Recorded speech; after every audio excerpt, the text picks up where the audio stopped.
నక్షత్ర గమనం, అలాగే ఈ యుగం కలియుగం ఏదైతే ఉందో చైత్రశుద్ధ పాఠ్యమి రోజున ప్రారంభమైంది కాబట్టి ఈ రోజునే యుగ ఆది ఉగాది చేసుకుంటూ ఉంటాం. ఉగాది రోజున మనం ఏం చేయాలి అంటే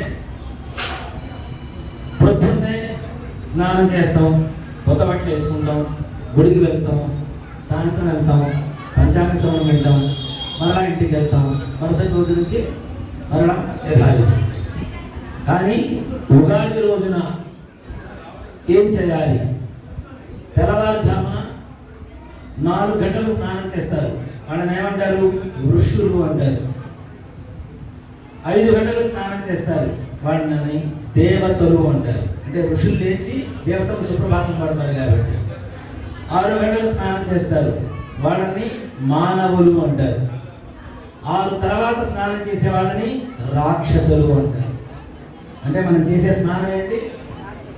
రాక్షస స్నానం అనేది కన్ఫర్మ్. అందరూ సూర్యోదయానికి ఎవరు ముందు లేచి అయితే స్నానం చేయరు కదా, అంటే చేయాలి అసలు లెక్క ప్రకారం.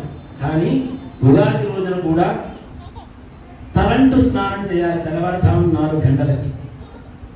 మేము చేసామండి. ఎంతమంది తలంటు స్నానం చేశారు? ఇక్కడ చేతులు ఎత్తండి. తల స్నానం కాదు నేను అడిగింది, తలంటు స్నానం.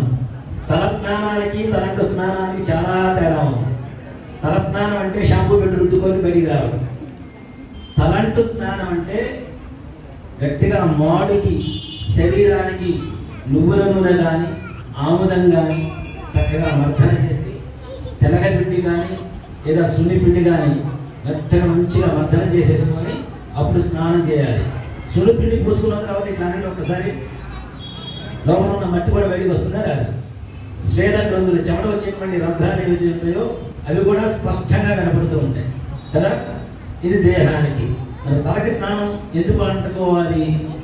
మనస్సు, మనం ఏం చేసినా మన మైండే మనల్ని ఎక్కువగా ప్రేరేపిస్తుంటుంది కాబట్టి ఇది కూడా శుద్ధి పొందాలి. దానివల్ల చూడండి, షాంపూ పెట్టి స్నానం చేస్తేనే మనకి చాలా ఒక ఫ్రీగా ఉంటుంది మైండ్ అంతా. అలాంటిది తలంటు స్నానం చేస్తే ఇంకెంత బాగుంటుంది.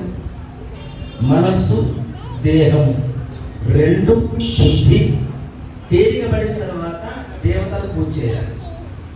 అప్పుడు దేవత పూజ చేసుకున్న తర్వాత పంచాంగం, ఇప్పుడంటే పండితుల చేతుల్లో